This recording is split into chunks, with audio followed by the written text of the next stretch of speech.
에스겔서를 우리가 살펴보고 있습니다. 에스겔 33장은 파수꾼에 대해서 말씀하고 있고, 에스겔 34장은 목자에 대해서 말씀하고 있습니다. 오늘 그 파수꾼과 목자에 대해서 한 시간 좀 생각해 보면서 은혜를 나누고자 하는데, 에스겔 33장 7절 아까 제가 읽었는데 이렇게 되어 있습니다. 인자야, 내가 너로 이스라엘 족속의 파수꾼을 삼음이 이와 같으니라. 그런즉 너는 내 입의 말을 듣고 나를 대신하여 그들에게 경고할지어다. 인자는 에스겔을 가리킵니다. 하나님께서 에스겔을 파수꾼으로 그렇게 삼으셨어요. 파수꾼 우리가 뭐 잘 쓰지는 않지만, 파수꾼은 이제 뭐 지키는 사람, 뭐 보초를 쓰는 사람, 그렇게 우리가 볼 수가 있는데, 이스라엘 백성들을 보호하고 지키고 그렇게 하기 위해서 하나님께서 에스겔을 파수꾼으로 세우신 것이에요.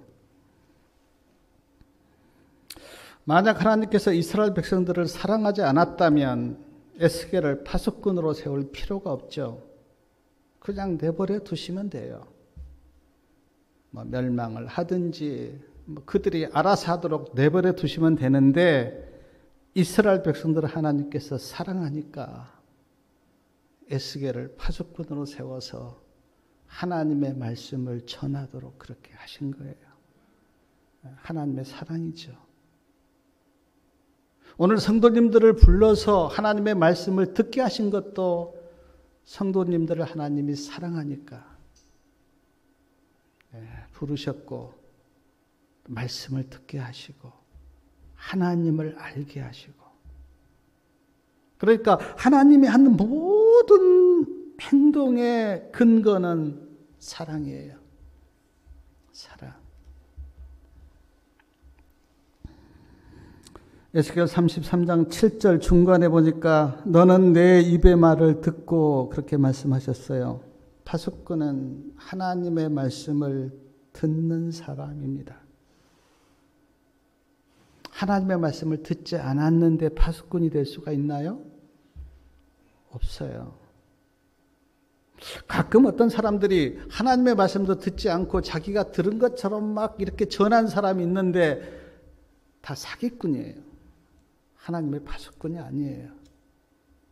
그러므로 우리는 누가 하나님의 말씀을, 하나님의 기별을 전할 때 그 기별이 하나님께로부터 온 것인가 자세하게 알아봐야 돼요. 왜냐하면 너무나 많은 사람들이 하나님의 기별이 아닌데 꼭 하나님이 말씀하신 것처럼 그렇게 전한 사람이 너무 많아요. 누가 그러는데, 오늘 우리나라에 뭐 내가 예수라고 한 사람들도 100명이 넘는다고 그러더라고요. 네?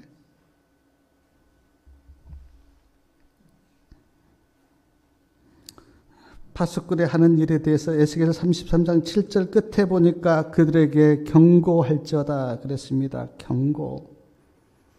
경고라고 하는 것은 뭐 위험이 닥칠 때 하는 그런 말 아니에요? 경고. 위험이 닥쳤거나 위험이 닥친 것을 알 때 경고한. 그래서 에스겔 33장 3절에 보니까 3절 우리가 같이 좀 읽겠습니다. 그 사람의 칼이 그 땅에 임함을 보고 나팔을 불어 백성에게 경고하되. 칼이 임한 거예요. 칼이. 이 칼은 죽음을 가리키는 의미도 되잖아요. 근데 현대 성경에 보니까 적군이 임함을 보고 그렇게 나와 있던데, 적이 이제 온 거예요. 경고해야죠. 적이 임함을 보고도 가만히 있으면 파수꾼이 아니죠. 그래서 에스겔 33장에 보면 파수꾼의 그런 그 임무에 대해서 이야기 많이 하셨는데, 뭐 적군이 오는 걸 보고 파수꾼이 가만히 있으면 그 책임은 파수꾼에게 있고, 파수꾼이 경고를 하였는데도 그 경고에 대해서 듣지 않으면 그 책임은 그 사람들에게 있다. 그렇게 말씀하셨어요. 그런 의미에서 저도 이렇게 말씀을 전하는 사람이고 또 말씀을 전하는 입장에 있기 때문에 이 파수꾼에 대한 말씀이 저에게도 많은 어떤 말씀으로 이렇게 들려왔어요. 에스겔 33장 8절부터 보면 이렇게 말씀하십니다. 내가 악인에게 악인아 너는 죽으리라. 그렇게 하나님께서 말씀하셨어요. 악인아 너는 죽을 거야. 근데 파수꾼이 경고했어요. 너는 죽는다고 하나님께서 말씀하셨어. 그랬을 때 그 악인이 그 하나님의 말씀을 듣고 어떻습니까? 그 악한 길에서 떠나면 악인은 살 것이다. 근데 악인에게 하나님께서 죽는다고 이야기했는데 그리고 그걸 파수꾼이 전했는데 악인이 그걸 듣고도 그 악한 길에서 떠나지 않으면 파수꾼에는 책임이 없다. 그렇게 말씀하신 거예요. 에스겔 33장 10절에 있는 말씀 한번 우리가 좀 같이 한번 읽겠습니다. 10절에요. 그런즉 인자야 너는 이스라엘 족속에게 이르기를 너희가 말하여 이르되 우리의 허물과 죄가 이미 우리에게 있어 우리로 그 중에서 쇠폐하게 하니 어찌 능히 살리오 하거니와. 자, 하나님께서 이스라엘 백성들에게 이제 이스라엘 백성들이 죄를 많이 졌잖아요. 막 우상 숭배하고 막 그랬을 때 이스라엘 백성들이 스스로 이렇게 이야기하는 겁니다. 우리의 허물과 죄가 우리에게 많은데 우리가 어찌 살겠느냐. 이제 그렇게 이스라엘 백성들이 이야기한 거예요. 그때 하나님께서 하신 말씀이 11절인데 11절 말씀 우리가 다 같이 한번 읽겠습니다. 주 여호와의 말씀에 나의 삶을 두고 맹세하노니 나는 악인의 죽는 것을 기뻐하지 아니하고 악인이 그 길에서 돌이켜 떠나서 사는 것을 기뻐하노라. 이스라엘 족속아 돌이키고 돌이키라. 너희 악한 길에서 떠나라. 어찌 죽고자 하느냐 하셨다 하라. 이스라엘 백성들이 우리는 죄가 많아서 살지 못할 거야 그렇게 이야기했었을 때 하나님의 말씀이 뭐냐면 나는 악인의 죽는 것을 기뻐하지 않는다. 나는 악인이 돌이켜서 사는 것을 기뻐한다. 어찌 죽고자 하느냐. 이게 하나님의 마음이에요.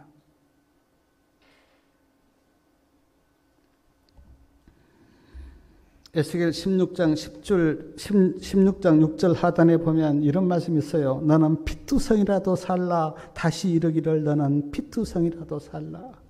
지금 이스라엘 백성들을 뭘로 표상했냐면 피투성이로 표상한 거예요. 이스라엘 백성들이 지금 어떻습니까? 에스겔 시대에 벌거벗기고 찢기고 막 상처투성이고 나라는 망하고 포로로 잡혀가고 지금 피투성이 같잖아요. 이스라엘 백성들의 모습이. 그런 이스라엘 백성들을 보시고 하나님께서 말씀하시기를 너는 피투성이라도 살라. 다시 이르기를 너는 피투성이라도 살라. 이게 하나님의 마음이라니까요. 제가 부모인데 자식이 그 피투성이처럼 망가져서 있다면 그것을 보는 부모의 마음이 얼마나 찢어지고 궁율이 많습니까? 근데 하나님의 마음이 그렇다니까요. 그래서 말씀하시기를 너는 피투성이라도 살아야 된다. 살아야 된다.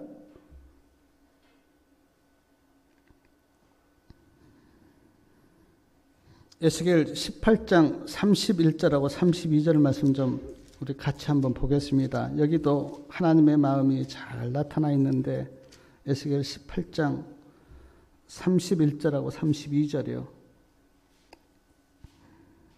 그 말씀 좀 같이 읽겠습니다. 너희는 범한 모든 죄악을 버리고 마음과 영을 새롭게 할지어다. 이스라엘 족속아 어찌하여 죽고자 하느냐. 나 주 여호와가 말하노라. 죽는 자의 죽는 것을 내가 기뻐하지 아니하노니 너희는 스스로 돌이키고 살지니라. 어찌하여 죽고자 하느냐. 이스라엘 백성들아. 나는 죽는 자의 죽는 것을 기뻐하지 않는다. 너희는 스스로 돌이키고 살지어다. 하나님의 마음이라니까요.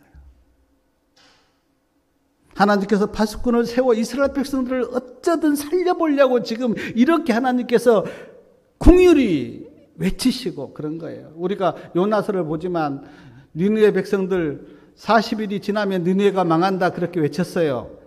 하나님께서 진짜 니느웨 백성들을 만약에 멸망시키려면 요나 보낼 필요 있어요?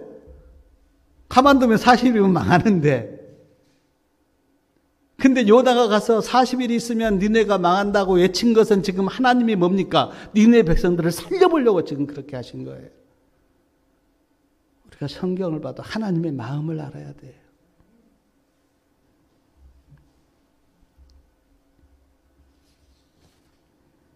에스겔 33장 12절부터 보면 하나님께서 에스겔에게 너는 내 백성에게 말하여라. 의인이라도 범죄하면 과거의 의가 그를 구원하지 못할 것이다. 악인이라도 돌이켜 악에서 떠나면 과거의 악이 그를 멸망시키지 못할 것이다. 에스겔 33장 18절 19절 우리가 한번 같이 읽어보겠습니다. 18절하고 19절이요. 만일 의인이 돌이켜 그 의에서 떠나 죄악을 지으면 그가 그 가운데서 죽을 것이고 만일 악인이 돌이켜 그 악에서 떠나 법과 의로 행하면 그로 인하여 살리라. 사랑하는 여러분, 하나님은요, 제가 이 말씀 보니까 하나님은 과거를 안 물으세요. 얼마나 자비인지 몰라요. 하나님께서 우리 과거를 다 물으신다면 우리가 지금 얼굴 들고 앉아있는 사람이 누가 있겠어. 근데 하나님은 과거를 안 물으세요. 과거에 그가 어떤 일을 행했던 어떤 죄를 졌던 그거 일체 묻지 않으세요. 뭘 보시는가? 현재 그 사람의 모습을 보세요. 여기 그렇잖아요. 의인이 돌이켜 그 의에서 떠나 죄악을 지으면 그가 어찌 살겠느냐. 근데 악인이 그 악에서 돌이켜 만약에 법대로 살면 어찌 그가 죽겠느냐. 하나님은 과거를 묻지 않으세요. 오늘 그 사람이 어떻게 살고 있는가 그것을 보세요. 하나님. 그래서 우리에게는 희망이 있는 거예요. 희망이. 내가 어제까지 죄인했다 그래도 오늘 하나님 앞에서 무릎 꿇고 하나님 나를 긍휼히 여겨달라고 그렇게 기도하면 하나님께서 나를 긍휼히 여기시는 그 하나님의 자비와 사랑 때문에 우리에게 희망이 있는 거라고요.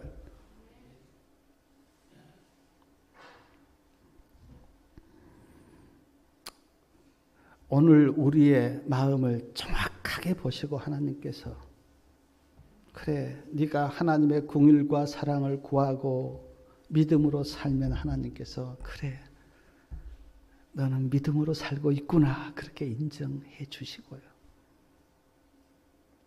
그러나 사랑하는 여러분, 하나님은 거짓말 못 하십니다. 그냥 내가 뭐 잘못되어 있는데도 하나님께서 나를 좋게 봐주시겠지 그렇게 우리가 그렇게 기대하지만 하나님은 거짓말 못 하세요. 하나님은 정확하게 내가 하나님을 어떻게 붙들고 있는가, 어떻게 믿음으로 사는가 정확하게 보시고 말씀하세요. 그것이 믿음으로 산 사람에게는 엄청난 유로입니다. 근데 가식적으로 산 사람에게는 그게 굉장히 큰 두려움이죠. 왜냐하면 하나님이 거짓말 못 하시니까. 우리는 누가 좀 안 좋아도 그냥 좋은 쪽으로 이야기해서 그렇게 이렇게 할 수 있잖아요. 근데 하나님은 그걸 못 하신다니까요.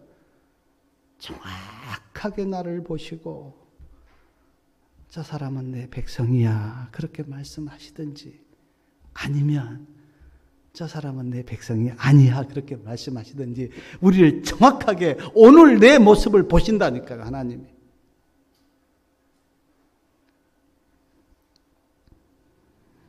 에스겔 33장 21절부터 보니까 예루살렘에서 온 자가 여기 성경에는 도망 온 자 그렇게 이야기했는데 이제 예루살렘이 망했잖아요. 지금 에스겔은 어디 있습니까? 바벨론에 있어요. 포로로 잡혀가서. 근데 이제 바벨론에 있는데 그래서 예루살렘 멸망을 에스겔은 지금 눈으로 보지 못한 거 아니에요.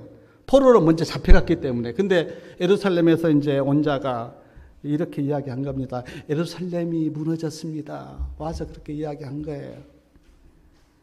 근데 에스겔이 이 소식을 듣기 하루 전날 성경에 보니까 하나님께서 에스겔에게 이런 말씀을 주셔요. 이스라엘 백성들이 이렇게 말한다는 겁니다. 성경에 보니까 하나님께서 아브라함 한 사람에게도 이 땅을 기업으로 주셨는데 우리 수가 이렇게 많은데 하나님께서 우리를 이 기업으로, 이 땅을 이 기업으로 주시지 않겠느냐. 그렇게 이스라엘 백성들이 말한다는 거예요. 그러니까 이스라엘 백성들 마음속에는 결코 예루살렘이 무너질 것이라고는 생각을 못한 거죠. 끝까지. 아브라함 한 사람에게도 이 땅을 기업으로 주셨는데 우리의 수가 이렇게 많은데 하나님께서 우리를 멸망시키겠어? 그렇게 이야기한다는 거예요. 근데 그런 사람에게 하나님께서 다시 묻습니다. 한번 생각해 봐라. 너희가 하나님의 말씀에 불순종하고 우상 섬기고 또 세상 따라 살고 서로 미워하고 질투하면서 하나님이 이렇게 물으세요. 정말 너희가 이 나라를 기업으로 받을 걸로 그렇게 생각하느냐? 하나님이 되물으세요. 저는 이 말씀을 이렇게 묵상하면서 그 말씀을 오늘날 저와 우리 하나님을 믿는 그리스도인들에게 적용을 시켜봤어요. 우리는 그렇지 않지만 어떤 사람이 이렇게 말할지 몰라요. 우리 교회 다니는데 하나님께서 우리를 구원하지 않겠어? 교회 다니는데 안식일도 지키고 기도하고 성경도 보는데 하나님이 나를 구원하지 않겠어? 그렇게 만약에 우리가 하나님 앞에서 그렇게 이야기한다면 하나님은 이렇게 되물을지 모릅니다. 너 하나님의 말씀에 순종하고 있느냐? 마음에 우상은 없느냐? 시기하고 질투하는 그런 마음은 너에게 없느냐? 하나님의 말씀에 순종하면서 살고 있느냐? 하나님을 의지하느냐? 그렇게 우리에게 되물을지 몰라요. 하나님께서. 아마 많은 사람들이 우리 기독교 인구가 1000만 명 그러는데 1000만 명 가톨릭까지 하면 더 많은데 그 많은 사람들이 내가 교회 다니는데 하나님께서 나를 구원하지 않겠어? 그렇게 이야기하면서 마음으로 그 안위를 느낄지 모르는데 오늘 말씀해 보니까 하나님이 그들에게 되묻는 거예요. 네가 진짜 하나님의 사람이냐?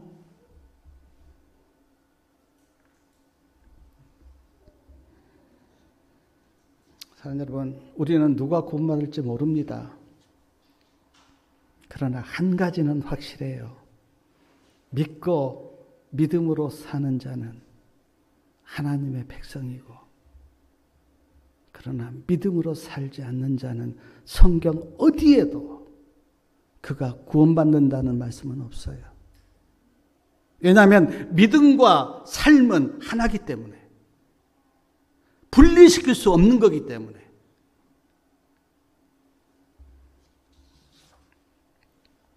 에스겔 18장에 보면 심포도 이야기가 나와요. 심포도. 근데 그 심포 이야기를 하시면서 이제 이렇게 말씀하신 겁니다. 이스라엘 백성들이 아버지가 심포도를 먹으면 누구의 이가 시린다? 아들의 이가 시린다. 그런 속담이 있다는 거예요. 이스라엘 백성들이 아버지가 심포도를 먹었는데 아들의 이가 시려. 근데 하나님이 이렇게 말씀하셨어요. 그 속담 앞으로 절대 쓰지 못하게 내가 할 거다. 근데 이 이야기가 무슨 이야기냐면 이스라엘 백성들이 선조들을 원망한 겁니다. 선조들이 잘못하고 선조들이 죄를 졌기 때문에 오늘 우리가 이런 고난을 당한다. 그렇게 선조들을 원망하고 있는 거예요. 하나님께서 아니다. 선조들이 죄를 지어서 너희가 이런 고난을 당한 것이 아니고 너희가 죄를 지었다. 그렇게 책망하시면서 이 말씀하시는 거예요. 그 속담 앞으로 쓰지 못하게 할 거다. 너희가 죄를 지었어. 너희 죄 때문에 이런 고난을 당한 거야. 너희가 우상 숭배하고 너희가 인간 의지하고 너희가 하나님의 말씀 불순종하고 너희가 죄를 지었으라고 하면서 심포도 이야기를 하신 거예요. 하나님께서. 혹시라도 우리 마음속에 그냥 우리 특히 제가 몇 년 전에 우리 젊은 우리 청년들의 그 말이 이제 목사님으로부터 시작해서 좀 이렇게 어르신들 원망하는 거, 그런 거 제가 많이 들었거든요. 교회가 이러니 그 책임은 누구한테 있다. 우리가 지금 믿음으로 못 산 것은 부모들이 잘못했고, 우리의 그런 선조들이 잘못하고, 목사님들이 잘못해서 이렇다라고 하는. 근데 성경에는 아니라는 거예요. 네가 죄를 지었지 않느냐, 네가 믿음으로 못 살았지 않느냐, 그 말씀 하시는 거예요. 우리는 어떤 핑계도 댈지 못합니다. 에스겔 19장 20절 말씀 우리 한번 같이 읽어보겠습니다. 이렇게 말씀하셨어요. 에스겔 19장 20절 말씀이요. 범죄하는 그 영혼은 죽을지라. 아들은 아비의 죄악을 담당치 아니할 것이요 아비는 그 아들의 죄악을 담당치 아니하리니 의인의 의도 자기에게로 돌아가고 악인의 악도 자기에게로 돌아가리라. 18장 20절이요. 18장 20절 다 같이 그럼 읽어볼게요. 18장 20절. 범죄하는 그 영혼은 죽을지라. 아들은 아비의 죄악을 담당치 아니할 것이요 아비는 아들의 죄악을 담당치 아니하리니 의인의 의도 자기에게로 돌아가고 악인의 악도 자기에게로 돌아가리라. 분명하게 말씀하신 거 아니에요? 아비의 죄악은 그가 담당하고 아들의 죄악은 그가 담당할 것이다.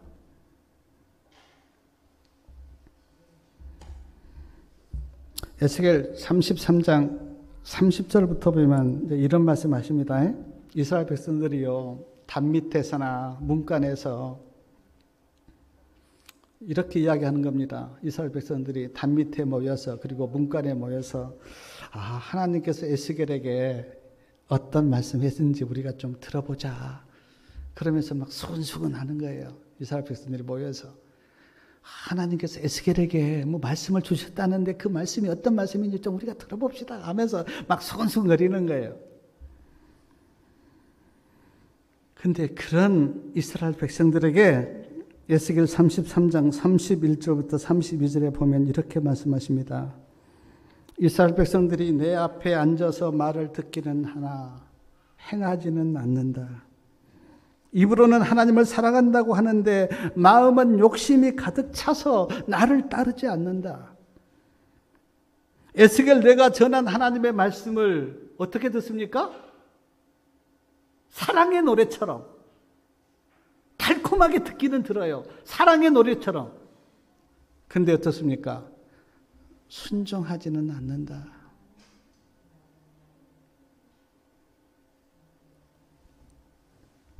근데 사랑하는 여러분, 이런 모습이 정말 오늘 우리의 모습은 아닌가?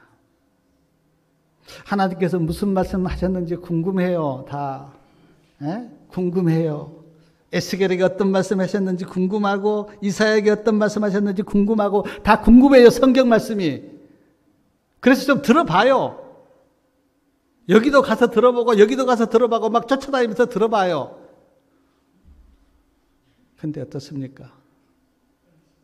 세상 욕심이 가득 차서 듣기는 듣는데 그걸 한 귀로 듣고 한 귀로 흘려버리는, 마치 유행가 노래를 듣는 것처럼 그렇게 듣고 순종하지 않는 현대 그리스도인들. 몇 년 전에요, 군대에서 이렇게 막 총기 사고 일어나고 막 그 군대에서 성추행이 있고요, 막 그 군기가 없어서 막 그 좀 힘든 훈련 못 받는다고 막 이렇게 탈영하고 그랬을 때 대통령이 군대 방문해서 책망했던 책망이 뭔지 아십니까? 너무 전쟁이 없이 평화로우니까 군인들이 뭐에 빠졌다고요? 매너리즘에 빠졌다고. 전쟁도 일어나지 않고 그냥 하니까 군인들이 너무 군기가 없이 매너리즘, 무사 안일주의에 빠졌다고. 대통령이 이거 책망하셨어요. 근데 제가 그걸 듣는 순간 저를 비롯해서 그리스도인들의 모습을 생각해 봤어요. 기다리는 예수님은 안 오세요. 세상은 살기 좋아요. 핍박은 없어요. 마치 성경에서 이야기한 라오디게아 백성처럼 뭐에 빠져 있는 거예요? 매너리즘에 빠져 있는 거예요. 몇 번 날짜 잡아봤어요. 1960년도, 70년도, 80년도, 90년도, 2000년까지 맞아든 딱 예수님 오실 거다. 그렇게 열심히 그때는 막 하면서 기다려봤어요. 예수님은 안 오시고 살기는 편하고 매너리즘에 빠져 있던 우리의 모습이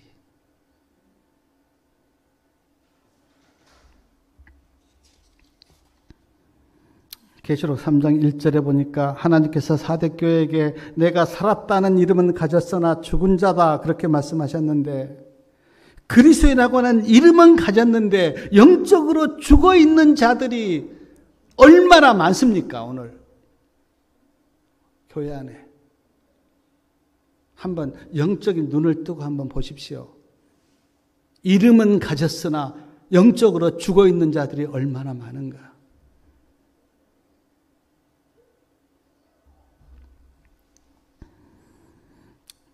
에스겔 33장 33절, 그러니까 파수꾼에 대한 마지막 말씀인데 그 말씀 좀 우리 같이 한번 읽어보겠습니다. 33장 33절. 그 말이 응하리니 응할 때에는 그들이 한 선지자가 자기 가운데 있었던 줄을 알리라. 이제 그 하나님께서 한 말씀이 이제 응하예요. 응할 때가 있죠. 근데 응할 그때에 깨닫는다는 거예요. 우리 가운데 누가 있었다? 선지자가 있었다. 근데 그 선지자가 우리에게 말씀을 전해줬다고 그때 깨닫는다는 거예요. 근데 사랑하는 여러분, 그때 깨달으면 어떻습니까? 너무 늦죠. 지금 깨달아야죠. 지금 깨닫고 믿음으로 살아야 되죠. 그때 깨달으면 너무 늦죠. 예수님께서 그 구름 타고 이렇게 영광 중에 오실 때 악인들이 막 그런 모습을 보고 우리를 어떻습니까? 바위야 우리에게 떨어져라. 막 그렇게 막 그들이 그때 하는데 그때 하면 뭐 합니까? 이미 늦는데. 파수꾼이 외칠 때는 듣지 않고 그들이 마지막에 그때 하나님께서 파수꾼을 세워서 우리에게 말씀하셨지. 깨닫는다는 거예요. 오늘 깨달으셔야 돼요. 오늘. 그리고 오늘 마음을 새롭게 하셔야 돼요.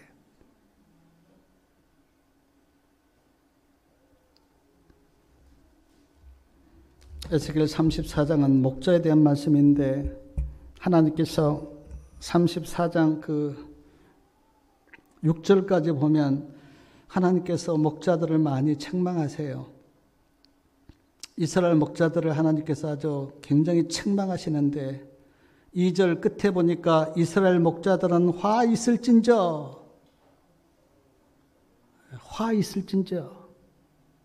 이 화 있을진저도 예수님이 그 마태복음 23장인가요? 화 있을진저 막 서기관들아 바리새인들아 막 책망하셨는데 이 화 있을진저가 무슨 뜻인지 아닙니까? 천벌을 받으라 그 뜻이에요. 천벌 받으라.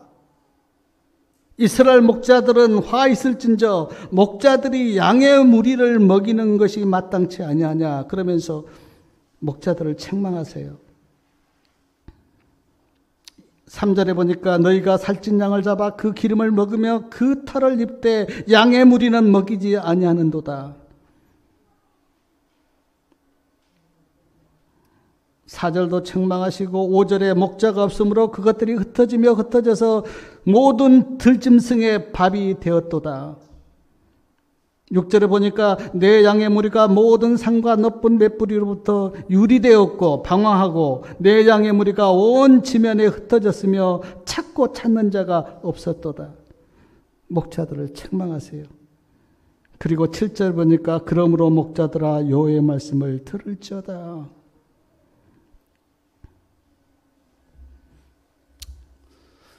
저는 목자이기 때문에 당연히 이 말씀 앞에서 제가 참 회개와 뉘우침을 받습니다. 그런데 사랑하는 여러분, 성도님들도 목자예요. 초신자들이나 세상 사람들 앞에서는 우리 성도님이 다 목자예요. 우리가 뭐 내 배만 채우고 뭐 누구를 학대한 적은 없지만 한번 그 4절 한번 말씀 좀 우리 같이 읽겠습니다. 4절. 너희가 그 연약한 자를 강하게 아니하며 병든 자를 고치지 아니하며 상한 자를 싸매어 주지 아니하며 쫓긴 자를 돌아오게 아니하며 잃어버린 자를 찾지 아니하고 다만 강포로 그것들을 다스렸도다. 여기 나오잖아요. 상한 자를 싸매어 주지 않았다. 쫓긴 자를 돌아보지 아니하였다. 잃어버린 자를 찾지 아니하였다. 병든 자를 고치지 아니하였다. 이 말씀 앞에 우리가 누가 나는 안 그랬다고 이야기할 사람이 누가 있습니까? 그래서 저는 이 말씀 앞에 마음이 찔리고요. 두 번이나 7절과 9절 두 번이나 목자들아 여호와의 말씀을 들으라 그렇게 말씀하셨는데 우리는 에스겔 34장 하나님의 말씀을 통해서 우리가 들어야 돼요. 내가 목자로서 얼마나 불쌍한 사람을 찾고 싸매어주고 기도하고 돌보고 그들에게 다가갔는가. 그래서 우리가 정말 좀 회개할 것은 회개하고 우리 마음을 좀 새롭게 해야 돼요. 근데 에스겔 34장을 보면서 내가 정말 기쁘고 놀란 것은 이렇게 목자들을 책망하시면서 하나님께서 말씀하신 그 말씀이 뭐냐면 내가 이제 너희들의 목자가 될 것이야. 그렇게 말씀하신 거예요. 놀라운 기쁜 소식이죠. 이스라엘 목자들이 제 몫을 못한 것에 대해서는 하나님께 책망하셨지만 그러나 거기서 끝나지 않고 내가 이제는 너희의 목자들이 될 것이야. 10절부터요 16절까지 그 말씀이 쭉 나와요. 내가 이제 내 양을 찾을 것이다. 내가 그들을 건져낼 것이다. 내가 그들을 돌아오게 해서 내가 먹이고 먹일 것이다. 한번 에스겔 34장 15절하고 16절 말씀 좀 우리 같이 한번 읽겠습니다. 나 주 여호와가 말하노라. 내가 친히 내 양의 목자가 되어 그것들로 누워 있게 할지라. 그 잃어버린 자를 내가 찾으며 쫓긴 자를 내가 돌아오게 하며 상한 자를 내가 싸매어 주며 병든 자를 내가 강하게 하려니와 살찐 자와 강한 자는 내가 멸하고 공의대로 그것들을 먹이리라. 내가 하나님께서 내가 이제 그들의 목자가 될 거야. 내가 그들을 친히 찾고 내가 그들을 싸매어 주고 내가 그들을 강하게 하고 내가 그들을 찾을 거야. 그렇게 하나님께서 말씀하신다는 거예요. 내가 이렇게 읽어보니까 10번이나 나오더라고요. 10번이나. 내가 목자가 되고 내가 찾고 내가 이제 너희들의 목자가 될 거야. 그렇게 10번이나. 요한복음 10장에 보면 11절하고 14절에 두 번이나 예수님께서 말씀하셨어요. 나는 무슨 목자다? 선한 목자다. 나는 선한 목자다. 사랑하는 여러분, 예수님을 목자로 삼고 사시기 바랍니다. 이건 놀라운 축복이에요. 예수님을 나의 목자로 그렇게 삼고 살면 얼마나 기쁘고 좋고 행복한지 몰라요.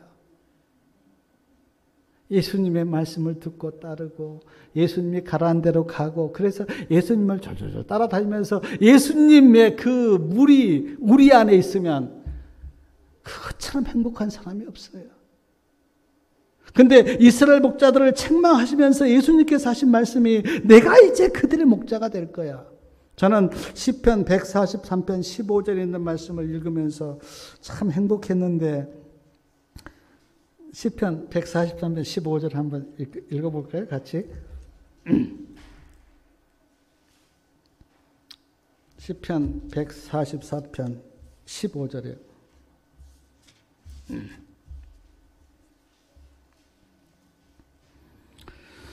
시편 143편 15절요. 일한 백성은 복이 있나니 여호와를 자기의 하나님으로 삼은 백성은 복이 있도다. 여호와를 자기 하나님으로 삼은 사람은 복이 있다. 복이 있다. 그렇게 말씀하셨어요. 에스겔 34장 17절부터 보면 양들도 책망합니다. 양들이 서로 사이좋게 잘 지냈으면 책망 안 받은데 양들이 어떻습니까? 서로 싸우고 막 서로 들이받고 또 어떻습니까? 강한 양이 약한 양을 막 몰아내고 뿔로 받고 밀치고 하는 걸 보면서 양들도 하나님께서 책망해요. 너희가 왜 사이좋게 그렇게 지내지 못하고 그렇게 서로 싸우고 받고 막 서로 밀쳐내고 막 먹는 것을 빼앗아서 어떤 양들은 어떻습니까? 굶주려 있는 거예요. 그걸 보면서 하나님께서 양들도 책망해요. 그러면서 하나님께서 이렇게 말씀하십니다. 너희가 핍박하고 몰아내고 괴롭힌 그 양의 목자도 내가 될 거야. 그러면서 에스겔 34장 22절에 보니까 내가 그들의 양떼를 구원할 것이다. 34장 23절에 보니까 내가 한 목자를 그들에 세워 먹이게 하리니 내 종 다윗이라. 여기 다윗은 예수님을 표상하지 않습니까? 에스겔 34장 25절에 보니까 내가 뭘 세우겠다 그럽니까? 거기 보니까 화평의 언약을 내가 세우겠다. 화평의 언약을. 26절에 보니까 내가 그들을 어때요? 복을 내리겠다. 27절에 보니까 그들 목에 매여 있는 그 멍에 목 그걸 내가 끊어버리고 그들을 내가 구원해 내겠다. 29절에 보니까 내가 그들에게 좋은 땅을 주어서 그들이 행복하게 그리고 배부르게 먹도록 하겠다. 그러면서 에스겔 34장 30절하고 31절 말씀을 하셨는데 같이 한번 읽어보겠습니다. 그들이 나 여호와 그들의 하나님 그들과 함께 있는 줄을 알며 그들 곧 이스라엘 족속이 내 백성인 줄 알리라. 나 주 여호와의 말이라. 내 양 곧 내 초장의 양 너희는 사람이요 나는 너희 하나님이라. 나 주 여호와의 말이니라. 내가 그들과 함께 있겠다. 그들 곧 이스라엘 족속이 내 백성인 줄 알 것이다. 너희 양, 그 초장에 있는 양은 사람인데 나는 너희 하나님이다. 그렇게 말씀하셨어요. 제가 그 해밍웨이가 쓴 소설, 우리 성도님들 잘 아실 거예요. 노인과 바다, 그 소설 아시잖아요. 제가 오래전에 읽었습니다. 지금 그 줄거리가 다 기억나진 않아요. 근데 제가 그 기억난 대로 좀 이렇게 말씀을 드리면, 노인이 이제 고기잡이를 하는데, 희망을 가지고 이제 바다로 고기를 잡으러 나갑니다. 고기가 잘 안 잡혀요. 아침에는 희망을 가지고 고기를 잡으러 나가는데 고기를 못 잡고 이제 오후에는 어떻습니까? 아주 좀 허탈한 마음으로 돌아와요. 그 다음 날도 희망을 가지고 고기를 잡으러 나갔는데 고기를 또 못 잡습니다. 또 다시 돌아와요. 그 다음 날도. 그러기를 이제 며칠을 했어요. 근데 어느 날 어떻습니까? 큰 고기를 잡은 거예요. 그리고 너무 기쁘고, 이제는 내가 고생은 끝이다. 이제는 내가 행복하게 잘 살 수 있겠지라고 생각하고, 큰 고기를 배에 이제 이렇게 묶어서 끄고 오는데, 뭐가 달려든 거예요? 상어떼가 달려든 거예요. 상어떼가 고기를 다 뜯어먹는 거예요. 그 어부가 상어떼의 고기를 빼앗기지 않으려고 안간힘을 써봅니다. 그런데 안 되잖아요. 그리고는 집에 와서 보니까 어떻습니까? 앙상한 뼈만 남아있는 거예요. 그리고 허탈해하고 절망과 허무감에 빠져버립니다. 해밍웨이가 이 노인과 바다를 쓰고 노벨 문학상까지 받았는데, 해밍웨이는 어떻습니까? 해밍웨이의 인생을 보면 해밍웨이가 끝내 권총으로 자살했잖아요. 해밍웨이는 그 인간의 삶에 대한 허무와 허탈과 절망을 느낀 거예요. 우리가 해밍웨이를 천재 작가 그렇게 부릅니다. 아주 머리가 좋았어요. 그래서 그렇게 유명한 소설을 많이 써서 노벨 문학상까지 받았는데, 그가 그 인생에 대해서 책임을 못 진 거예요. 그리고는 그 권총으로 자살한 거 아니에요.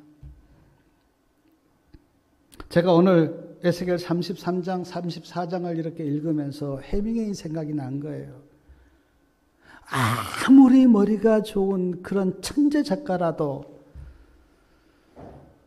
하나님을 나의 목자로 삼고 살지 않으면 그렇게 허무와 절망감을 느낄 수밖에 없는 인생이구나. 우리가 세상에서 그렇게 머리 좋고 유명하고 출세한 사람들이 자살하고 그런 걸 우리가 많이 보잖아요. 정말 머리가 좋으면 좋을수록 예수님을 나의 목자로 삼고 살지 않고 파수꾼의 음성을 듣지 않는 그런 인생은 내가 보니까 절망과 허무에 빠질 수밖에 없는.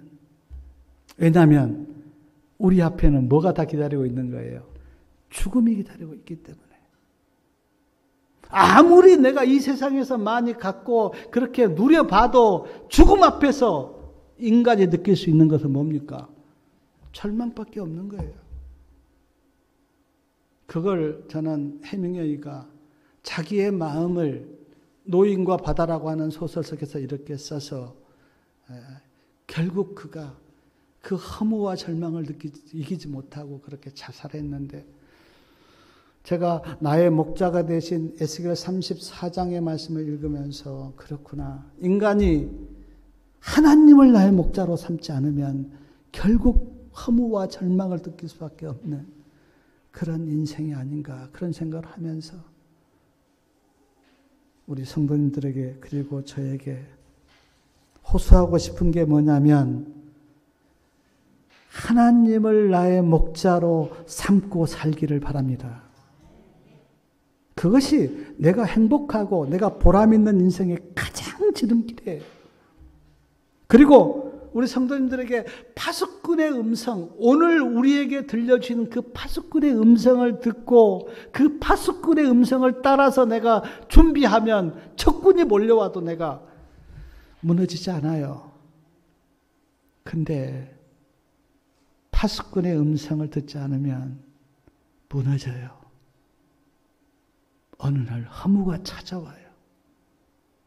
내 인생을 내가 보니까 아무리 그가 똑똑해도 자기 인생을 자기가 감당하지 못해요. 물론 이 세상에는 살겠죠. 그러나 그가 죽을 때 죽음 앞에서 어떤 것도 준비하지 못한 상태에서 죽음을 맞이한다면 그 인생이 잘 산 겁니까? 절망하죠, 절망. 그러므로 성도님들의 인생에서 절망과 허무를 느끼지 않으려면 파수꾼의 음성을 듣기를 바라고, 예수님을 나의 목자로 삼아서 정말 주님의 돌보심과 주님의 인도하심과 주님이 주시는 그 음식을 먹고 내 영혼이 배부르고 내 인생의 만족을 느낀다면 얼마나 복된 삶이에요. 근데 그렇지 못한다면 얼마나 불행하고 허무한 삶이냐고요. 에스겔을 통해서 하나님께서 파수꾼의 음성을 들으라. 어찌하여 죽고자 하느냐? 파수꾼의 음성을 듣고 살아라. 나는 너희들이 죽는 거 기뻐하지 않는다. 사는 걸 기뻐한다. 그렇게 말씀하셨고, 이스라엘 목자들이 모르겠어요. 오늘도 마찬가지예요. 사람을 목자로 삼으면 내가 우리 성도님들을 돌본다 한들 어떻게 돌보겠어요? 내 인생 하나도 내가 감당하기 힘든 인생인데, 하나님께서는 말씀하신 거예요. 인간을 목자로 삼지 말라. 하나님을 나의 목자로 삼으라. 그것이 오늘 우리의 메시지라고요. 정말 하나님을 나의 딱 목자로 삼고 하나님의 그 음성을 듣고 살면요, 누구에게도 기대하지 않습니다. 누가 잘해주니 못해주니 내한테 사랑을 베푸니 안 베푸니 그런 말 안 사람은 다 인간을 목자로 삼기 때문에 그런 말 나오지, 하나님을 목자로 삼으면 인간에게 그런 기대를 안 해요. 충분하니까. 사랑도 충분하고, 예? 내 영혼도 충분하는데 누구한테 기대합니까? 성경에서 우리에게 주는 메시지는 사람 의지하지 말고, 사람 따라가서 사람 목자 그렇게 하지 말고, 하나님을 나의 목자로 삼고 하나님의 음성을 듣고, 하나님께서 그 파수꾼의 말씀을 하실 때 그 귀담아 잘 듣고 믿음의 준비를 잘 하라고 그렇게 말씀하신 거예요. 꼭 그렇게 사셔서 우리 성도님들의 삶이 정말 하나님께서 보실 때 복되고, 아까 시편 144편에 말씀하신 하나님을 나의 어떤 것으로 삼는 사람은 복이 있도다. 하나님을 나의 하나님으로 삼는 사람은 복이 있도다. 근데 우리 성도님들 다 예수님을 나의 목자로 삼고 복이 있는 인생 사셔서 끝까지 아무나 절망 느끼지 않고 하나님을 찬양하고 감사하는 그런 인생들 다 되시기 바라면서 말씀을 마치겠습니다.